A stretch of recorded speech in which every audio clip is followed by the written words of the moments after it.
The rain fell hard that night, drumming on the tin roof of the small roadside bar like a warning no one cared to hear. Inside, laughter echoed, music blared from an old jukebox, and the smell of beer hung heavy in the air. It was one of those places where strangers rarely asked questions, where men came to forget, and women rarely came at all. But when the door creaked open and a quiet woman stepped inside, drenched from head to toe, the room seemed to shift. Conversations paused for a heartbeat, eyes followed her as she moved silently toward the counter, leaving small puddles of rainwater behind her boots. She didn't speak. She didn't look at anyone. She just sat down, her eyes fixed on the glass the bartender placed before her. If you believe in kindness, in second chances, and that true strength doesn't always roar but sometimes whispers, then take a moment to like, comment, share, and subscribe to this channel. Because stories like this one remind us that appearances deceive, and courage often hides behind silence. The woman's name was Claire. She looked to be in her mid-30s, with short chestnut hair clinging to her pale cheeks, and eyes that carried storms far heavier than the one raging outside. She wore a faded leather jacket that seemed a size too big, jeans scuffed at the knees, and old boots that told stories of long roads and hard miles. The bartender, a grizzled man named Frank, poured her another drink without asking. He had seen that look before, the one that said don't talk, don't ask, just let me breathe. But peace never lasted long in that bar, especially when the Johnson brothers were around. Three bikers, loud, rough, and too proud of their own shadows.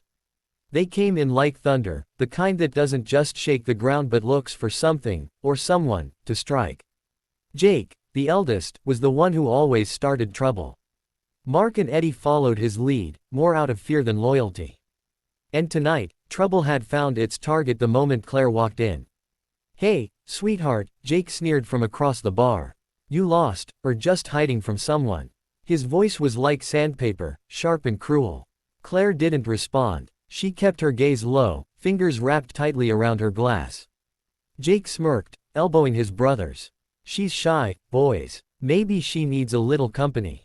The laughter that followed wasn't funny, it was venom disguised as humor. The kind that cuts deeper than a blade. They circled closer, making a show of their confidence, feeding off one another's arrogance. The bar's regulars watched but said nothing. No one ever challenged the Johnsons. Not when their bikes were parked out front, not when their fists spoke louder than reason. Jake leaned close enough for Claire to smell the alcohol on his breath.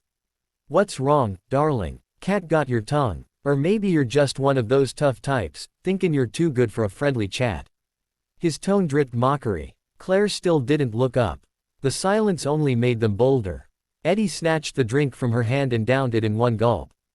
"Guess she doesn't need this either," he laughed. Mark joined in, slapping the counter, enjoying the show. To them, she was just another face. Another quiet stranger to toy with before the night got boring again.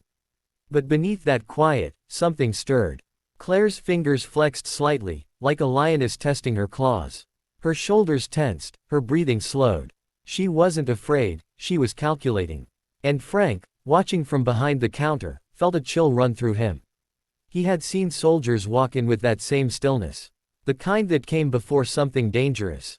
Jake made the mistake of reaching for her shoulder. The instant his hand touched her jacket, everything changed. In a blur faster than anyone could comprehend, Claire's chair scraped back, her body twisting, and Jake was suddenly flat on the ground, gasping for breath. Before the others could react, Mark lunged forward, only to find himself face first against the bar, his arm twisted behind his back with a precision that spoke of training, not luck. Eddie froze, his mouth hanging open, until a sharp kick swept his leg out, sending him sprawling beside his brothers. It was over in seconds. The room fell silent except for the rain outside and the groans of three grown men who had just been humiliated by a woman half their size.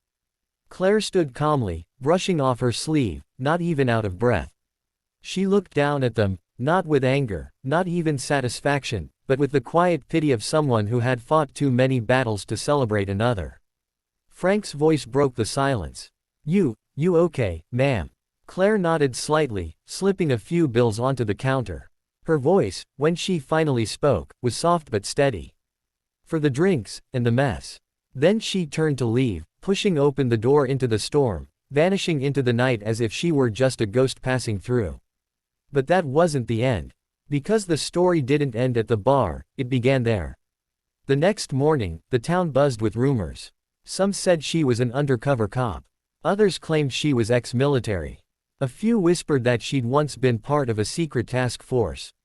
But none of them knew the truth, that Claire hadn't been anyone's hero for a long time. She had once been a mother, a wife, and a woman who believed the world was kind. Until it took everything from her. 5 years earlier, Claire had lived in a quiet town, raising her daughter, Emma. Her husband, Daniel, had been a firefighter, a man who ran toward flames when others ran away. One winter night, a warehouse fire had changed everything. Daniel never came home. The department called it an accident. Claire called it negligence. But no one listened. She fought, she pleaded, she demanded answers, until she realized justice had no room for widows without power. So she trained. At first, just to survive the grief. She joined self-defense classes, then martial arts, then close combat courses. Not because she wanted revenge, but because she refused to be powerless ever again. The world had taken her peace, her laughter, her home, but it wouldn't take her strength. Not anymore. That night at the bar had been her first stop after years of silence. She had been on her way to see her daughter, now 16, living with Claire's sister in another state. It had taken Claire years to rebuild herself enough to face the past. But fate, it seemed, wanted to test her one more time. Jake and his brothers didn't forget the humiliation. They waited. And 2 nights later, when Claire walked down the empty highway toward her motel, their headlights appeared behind her. The roar of engines broke the quiet night, circling her like predators. Jake revved his bike, yelling something lost to the wind. But Claire didn't run. She stood in the middle of the road, her face illuminated by their headlights, rain glistening in her eyes like shards of glass. When Jake charged forward, she sidestepped effortlessly. His bike skidded, spinning out into the ditch. Mark tried next, and she used his momentum against him, dragging him off the bike. Eddie, the youngest, froze again. But this time, Claire didn't strike. She walked toward him slowly, calmly. Her voice was low, but it carried more weight than any threat. "Walk away, kid. It's not too late to be better than this." Eddie hesitated, then dropped his helmet and backed away, trembling. Something in her eyes told him she wasn't his enemy, she was his warning.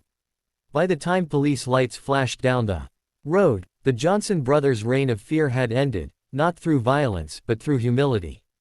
Claire didn't press charges. She didn't seek revenge. She just disappeared again, leaving behind a town that suddenly remembered what decency looked like. Weeks later, Frank found an envelope taped to his bar door. Inside was a note in delicate handwriting, "Thank you for not looking away." There was no name, no return address, just a folded photo of a smiling woman and a little girl, standing beside a fire truck. And somewhere far down another highway, a bus rolled toward a quiet town where a young girl waited at a station. Claire sat by the window, clutching that same photo, her heart beating softly against the rhythm of the road. For the first time in years, she smiled. Not because life had been fair, but because she had learned how to stand tall even when it wasn't. Sometimes strength isn't about fighting back, it's about finding the courage to keep moving, to rise from what's broken, and to still choose kindness over hate. Claire wasn't a hero. She was something rarer, a survivor who turned her pain into peace, her silence into power. If this story touched your heart, if it reminded you that quiet strength can be the loudest of all, please like, share, and subscribe to support more stories that celebrate courage, kindness, and second chances.